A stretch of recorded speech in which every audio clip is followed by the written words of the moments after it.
Akhirnya apa yang terjadi? Tidak hanya free sex, apalagi undang-undang LGBT sudah disahkan oleh 5 fraksi. Bapak Ibu tahu kan di media? Contoh Cianjur yang akhirnya Allah goncang dengan gempa bumi. Itu komunitas LGBT itu sudah 1000 lebih. Laki zina sama laki, perempuan zina sama perempuan. Itu di Cianjur. Allah goncang dengan gempa. Makanya gempa itu bukan terus akhirnya ada mungkin diarahkan ke sains, bahwa ini karena lempengan ini macam-macam. Bukan. Rasulullah sudah ngasih kabar, ulama-ulama ahlus sunnah sudah ngasih kabar. Kalau sudah ada gempa, pasti di situ ada maksiat. Itu sudah. Itu peringatan dari Allah. May yahdillahu fala mudhillalah wa may yudlil fala hadiyalah. Asyhadu an la ilaha illallah wahdahu la syarikalah wa asyhadu anna Muhammadan abduhu wa rasuluh. Ya ayyuhalladzina amanu taqullaha haqqa tuqatih wa la tamutunna illa wa antum muslimun. Ya ayyuhan nasu taqu rabbakumul ladzi khalaqakum min nafsin wahidah wa khalaqa minha zawjaha wa batha minhuma rijalan katsiran wa nisaa'a wattaqullaha alladzi tasaaluna bihi wal arham innallaha kana 'alaikum raqiba. Ya ayyuhalladzina amanu taqullaha wa qulu qawlan sadida yuslih lakum a'malakum wa yaghfir lakum dhunubakum wa may yuti'illaha wa rasulahu faqad faza fawzan 'azima. Amma ba'd. Fa inna asdaqal hadis kitabullah wa khairul hadi hadi Muhammadin sallallahu alaihi wasallam wa syarrul umur muhdatsatuha wa kullu muhdatsatin bid'ah wa kullu bid'atin dhalalah wa kullu dhalalatin finnar. Ma'asyiral muslimin rahimakumullah, bulan yang lalu kita sudah membahas tentang daging ulama itu beracun. Sudah kita bahas sampai tuntas. Malam ini kita membahas satu tema, sekularisme dan liberalisme. Anehnya sekarang sekularisme dan liberalisme ini benar-benar menggurita di Indonesia ini. Dan implikasinya itu insya Allah nanti bersambung Bapak Ibu yang dimuliakan Allah. Jadi implikasinya itu bagi ormas-ormas Islam di Indonesia, kemudian bagi negara, bahkan yang paling dahsyat itu dalam lingkup pendidikan Islam. Ini benar-benar tantangan eksternal yang sangat luar biasa. Dan daya rusaknya luar biasa ini. Merusak ormas Islam, merusak negara, dan merusak tarbiyatul Islamiyah, pendidikan Islam, lebih khusus di Indonesia. Bapak, Ibu-ibu yang dimuliakan Allah, apalagi Indonesia sekarang dicengkram oleh imperialisme Cina yang sering kali saya sampaikan di Masjid Muhammad Shobli. Ya. Indonesia sekarang dicengkram oleh imperialisme Cina.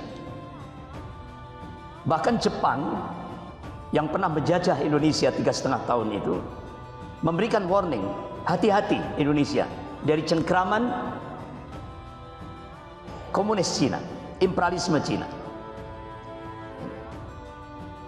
Kalau kita kembalikan, Bapak-bapak, Ibu-ibu yang dimuliakan Allah, kita kembalikan pada nas Al-Quran dan As-Sunnah, ini benar-benar sudah menjadi realitas. Apa yang dikabarkan oleh Allah dan Rasulnya sudah nampak di hadapan kita.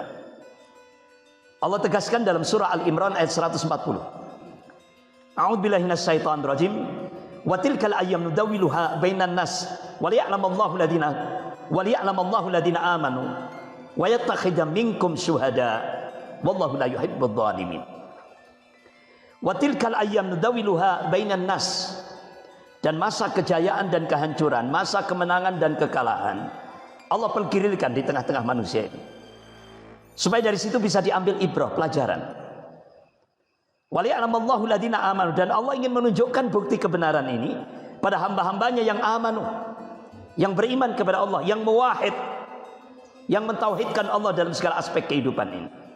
Wa yattakhidha minkum syuhada, dan Allah ingin menjadikan sebagian mukmin gugur sebagai syuhada, mati syahid. Dan ini nyata. Dulu sudah pernah saya tayangkan videonya. Apa yang dikabarkan oleh Allah, terutama ketika kita memasuki periodisasi sejarah yang keempat, Mulkan Jabriyah. Apa yang dikabarkan oleh Allah sudah terjadi, sudah menjadi fakta. Dan ayat itu ditutup dengan wallahu la yuhibbudz zalimin, dan Allah tidak mencintai orang-orang yang zalim. Sebagian mufassir menafsirkan wallahu la yuhibbudz zalimin itu Allah tidak cinta pada orang-orang mukmin yang tidak mau berjihad di jalan Allah. Allah tidak cinta. Masyaallah muslimin rahimakumullah. Jadi surah Al-Imran ayat 140 ini Allah mengabarkan tentang sunatut tadawul, pergantian kepemimpinan dunia dari golongan mukmin pada golongan kafir. Dan ini nyata. Sekarang ketika kaum muslimin, dan ini skopnya global, bukan nasional, global. Ketika kaum muslimin seluruh dunia memasuki periodisasi sejarah yang keempat, Allah ganti kepemimpinan dunia dari golongan mukmin pada golongan kafir sampai hari ini. Lebih khusus Indonesia, sekarang Indonesia dicengkram oleh imperialisme Cina. Bahkan sudah pernah saya sampaikan di Masjid Muhammad Sobri. Ada dua pakar intelijen dunia, dua pakar strategi perang dunia, Peter Warren dan August Cole, melakukan riset. Dan hasilnya dibukukan. Apa isinya? Hasil risetnya memprediksi, diprediksi 2030 sudah tidak ada lagi Indonesia. Indonesia akan terjadi bencana geopolitik. Apa bencana geopolitik ini? Artinya apa? Diprediksi 2030 sudah tidak ada lagi kedaulatan. Indonesia sudah tidak punya kedaulatan. Yang ada adalah Indo-Cina. Nah, kira-kira tanda-tandanya sudah nampak? Sudah. Yang pertama, Pak Luhut Binsar Panjaitan sudah mengumumkan, nanti kalau pembangunan proyek kereta cepat Jakarta-Bandung sudah selesai, yang akan meresmikan adalah Presiden Cina Xi Jinping. Istilah presiden kita kakak besar. Kalau presiden kita adik kecil. Nah ini kakak besar. Jadi presiden kita kalau memanggil Xi Jinping itu kakak besar. Kemudian yang kedua, Indonesia sudah melakukan kebijakan, terutama investor dari Cina, untuk pembangunan IKN, ibu kota negara yang baru di Kalimantan, itu diberikan hak HGB 160 tahun. Itu pakar-pakar strategi mengatakan, memberikan statement, ini penjajahan tanpa perang.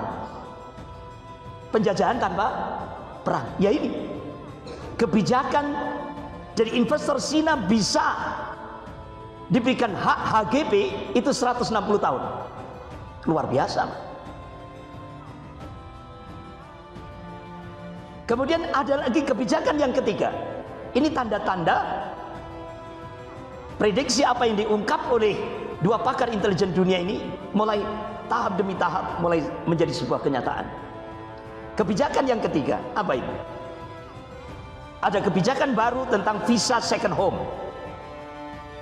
Jadi Cina, terutama warga negara Cina, diberikan visa second home 10 tahun.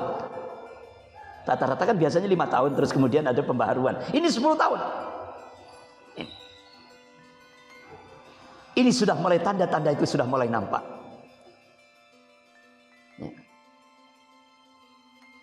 Oleh karena itu, bapak-bapak, ibu-ibu yang dimuliakan Allah, apa respon ulama? Alhamdulillah, ulama sudah mulai turun gunung. Kalau sudah ulama mulai turun gunung, berarti Indonesia dalam kondisi danger, bahaya.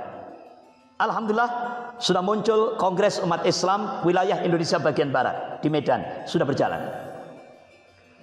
Insya Allah, beberapa minggu lagi akan ada Kongres Umat Islam untuk wilayah Indonesia bagian Timur. Alhamdulillah, saya sudah dapat undangannya.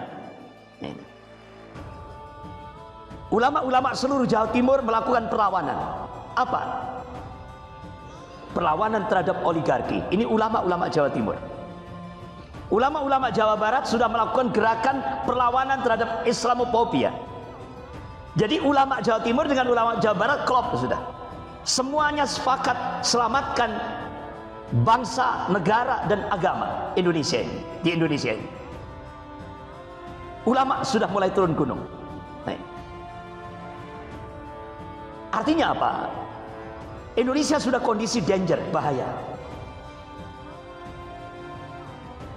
Sebagaimana yang dulu pernah saya sampaikan, Rasulullah sudah mengabarkan, qala Rasulullah sallallahu alaihi wasallam, innallaha yab'atsu li hadhil ummah ala ra'si kulli mi'atin sanatin may yujaddidu laha dinaha. Rawahu Abu Dawud. Sesungguhnya Allah akan memunculkan di tengah-tengah umat Rasulullah ini, dan setiap penghujung 100 tahun itu seorang al-mujaddid, pembaharu dalam agama ini. Akhirnya, Masya Allah, Imam Ahmad bin Hanbal rahimahullah mencoba mencari hadis-hadis sahih dalam kutubus sittah dengan matan hadis yang sama, yaitu al-mujaddid. Alhamdulillah beliau temukan hadis-hadis sahih dalam kutubus sittah. Akhirnya beliau pelajari, beliau teliti, beliau kaji secara dalam. Akhirnya Imam Ahmad bin Hanbal rahimahullah mengungkap, yaitu sebuah khulasah, kesimpulan. Mujaddid yang pertama, Khalifah Umar bin Abdul Aziz rahimahullah, cucunya Khalifah Umar bin Khattab radhiyallahu anhu. 100 tahun lagi mujaddid yang kedua, gurunya Imam Ahmad, yaitu Imam Syafi'i rahimahullah. 100 tahun lagi Imam Ahmad memberikan statement, wallahu a'lam, hanya Allah yang tahu. Nah, salah satu tokoh bila di Syam, di bumi Syam, kita sampaikan, kemudian nginap semalam, besoknya lanjut ke Sumeneb. Alhamdulillah, saya diminta untuk memberikan tablik akbar di masjid yang beberapa waktu yang lalu digunakan tablik akbar oleh Ustadz Abdul Somad. Itu Masjid Nur Muhammad, itu di Jalan Raya Sumeneb gitu. Selesai jam 9 malam, saya diminta untuk pertemuan internal para kiai-kiai yang ada di Sumeneb sampai jam 12 malam. Alhamdulillah, semuanya apa yang saya sampaikan diterima. Baik itu ada pertanyaan yang cukup strategis dari tokoh-tokoh ulama Madura. Apa wadahnya yang paling pas untuk Indonesia kekinian? Sudah saya sampaikan. Apa programnya?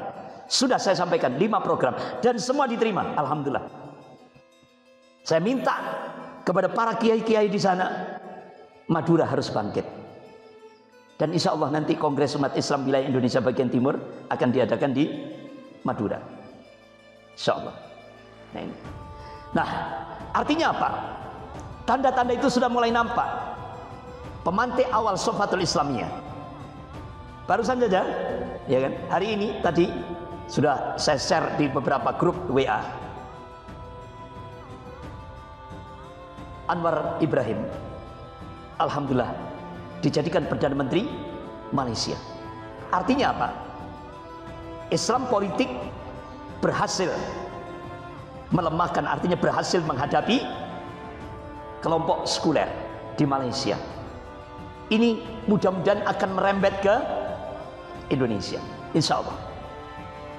Karena kita bisa melihat sekarang bagaimana kaum muslimin, bahkan rakyat Indonesia, benar-benar seluruh Indonesia ada kebangkitan ingin berubah, ingin melakukan tahyir, perubahan. Ini semangat ini nampak sekali akhir-akhir ini, dan mudah-mudahan ini merupakan tanda-tanda apa yang dikabarkan oleh Rasulullah SAW itu akan terjadi, insya Allah. Nah, kembali ke materi kita. Ketika Indonesia dicengkram oleh imperialisme Cina, seperti yang sudah saya sampaikan, muncul sebuah nota diplomatik rahasia dari Kedubes Amerika di Beijing tertanggal 5 Maret 2007 dengan kode referensi Beijing 1448. Isinya apa? Pemerintah Cina mendorong akselerasi percepatan tentang program sekularisasi bagi umat Islam di Indonesia. Ini tantangan kita, dan ini otomatis sudah bergerak. Gerakan ini sudah bergerak. Bahkan ketika Cina memberikan bantuan hutang pertama kali, tahap pertama 647 triliun, Cina memberikan syarat apa? Agama harus dipinggirkan dalam kehidupan berbangsa dan bernegara. Artinya apa? Indonesia akan dijadikan menjadi sebuah negara sekuler.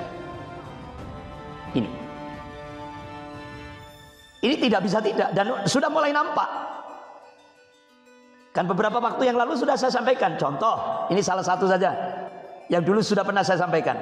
Contoh kebijakan Menteri Pendidikan dan Kebudayaan Pak Nadiem Makarim meluncing roadmap pendidikan nasional 2020-2035, sudah tidak ada lagi agama, dihapus.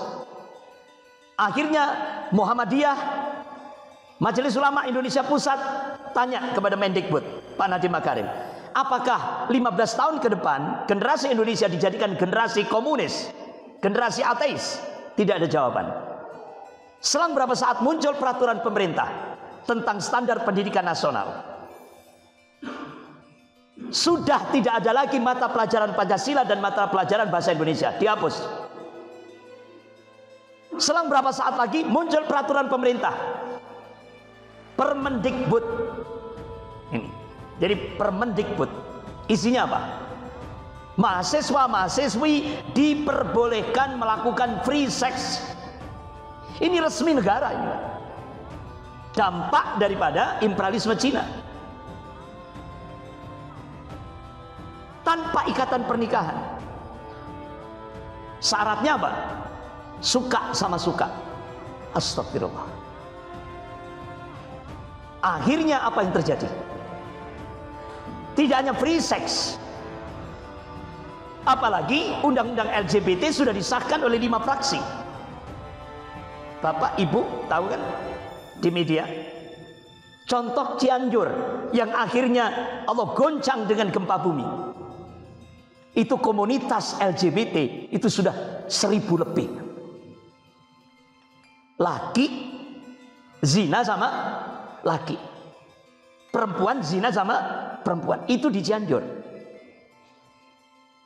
Allah goncang dengan gempa. Makanya gempa itu bukan terus akhirnya ada mungkin diarahkan ke sains, ini karena lempengan ini macam-macam. Bukan.